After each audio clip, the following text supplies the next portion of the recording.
Dara plays with the local GA club.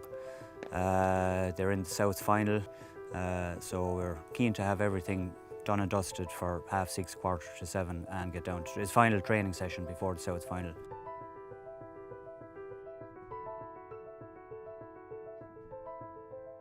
My name is Eamon Hall. We're in Drangan, South Tipperary, and we're on our farm here in Kyle.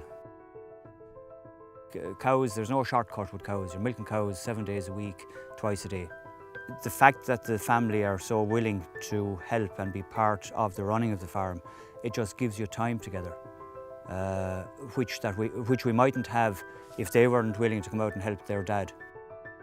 By and large, we try to do most of the work ourselves, so that essentially means some or all of the family rowing in. It's a key part of it, really. For me, I really like it, and I think for them it's good also. They'll probably tell you themselves that maybe I kill them and that they get too much work, but I think it's great to have a family that can work together. Sure, I was born and reared here. My dad was also, his grandfather, or my grandfather. It's mainly cows. We're milking a good herd of cows here. We keep most of the calves. We would have a small beef enterprise as well. I did my leaving cert and I did a year in Rockwell Ag College. I came back then in 76, 77. My father would have been more a cattleman. He built the milking parlour in 1975, and I suppose I walked into it in 76 and he walked out the door and he said, off you go. So we farmed it as a partnership, which worked very well in that it gave me an interest and an input and responsibility. But equally it left my father's firm hand on the tiller, so to speak, as well. And we did that up to the time of his death.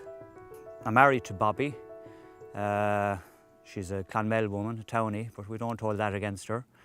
We met in a, well, I won't say nightclub because it's going too far back. We met at a disco inside in Clonmel. Actually, I shouldn't have been there the same night. There's always a story. A good friend of mine had decided to drive his car over a ditch into a river. So he had no car and he was looking for a lift into town, and I had intended staying in that night. But anyhow, we went in and I saw Bobby and she saw me, and sure, the rest is history. Well, sure, we have 4 kids. Fergal being the eldest. He's 22, going 23. Dervla, she's 20. Cleana then will be 17, and Dara, the youngest, the baby, keeping us young. So he's 13. We just have to get a bit of meal now and we're good to go. Dervla, from pretty well the age of 5 or 6, was coattailing my dad. When we ran the partnership, I milked the cows and Dad took care of rearing calves. And Dervla would be out with my father, and just, you know, you can't make a 5 or a 6-year-old interested. It's innate, it's in him or it isn't, and it was certainly in Dervla. And I'd have to say it's in Dara also, but I suppose it's maybe a little bit different, the fact that it's a girl, and she has held it the whole way through. She's a superwoman. Everything is done, and it's done absolutely correctly. If there are fences to be put up and Dervla says, I'm taking care of that, there are no issues, there are no questions. It's done in time, and it's done perfectly. She could be a great farmer if she wanted to be. I have enough work to do to take care of my own business. I can't lay down the law to what my kids will do and want to do. And the primary thing is that they're educated, they're healthy, and that they're happy in what they're doing. My name is Sandra Hayes. I'm a Business and Technology Dairy Advisor with Teagasc, and I'm based in the office in Thurles. The main way I work with Eamon is through the form of a dairy discussion group. The last time we were on Eamon's particular farm, he was considering adapting a shed for future expansion on the farm. So the whole group came together, went up to the shed and walked it and discussed different options with him. Instead of just having one solution, we had 10 different solutions for Eamon for a possible problem that he'd have on the farm that could be solved. What has happened, the likes of a farm like this, without the family structure behind it, is it gets planted into forestry. But you wouldn't like a whole locality of Drangan covered in trees. And it's good to have a mixture. And the integral part of a family farm prevents that from happening, and long may it continue.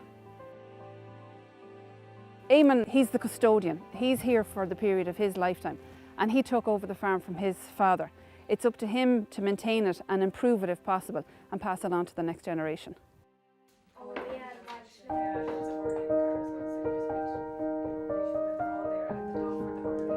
Okay, John, which is 6:30, I think, on the bottom of that. And tell him to come down. Thanks for tea. No problem. Talk to you later.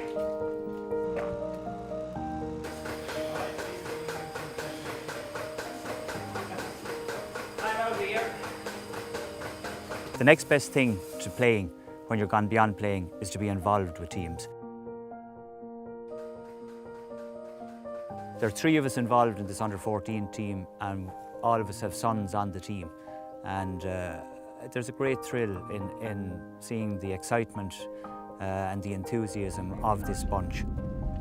How do you think it will go? Well, we beat him last year. You did. We would train 2 nights a week, try and have, there would be a championship match during the week. If not, we try and fit in a challenge at the weekend. So you'll be talking 2 to 3 times per week. The team that's training for the South final, it's 13 aside. And I think there's 7 farmers' sons on it, 4 of them dairy farmers. Right, Robert.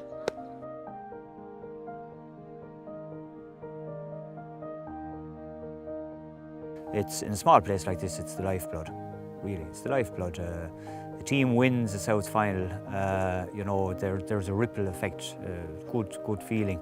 Equally, if you lose it, things, you know, lads are down and out over it. So a lot of work, you know, it's a lot of unseen, unselfish work is put into preparing teams and put in by the players themselves. I mean, at the end of the day, it's just a hobby, but you like to, you know, you like to get a reward now and again for it. The kids love it. They just love it. Last year against Belgium, okay? So it's about the minds being right and saying, there's no reason we can't win it. We're good enough to win it, lads, and if we're willing to go out and fight for every ball in the South Final in football. And I think I probably did get a bigger kick out of watching them win it than winning myself.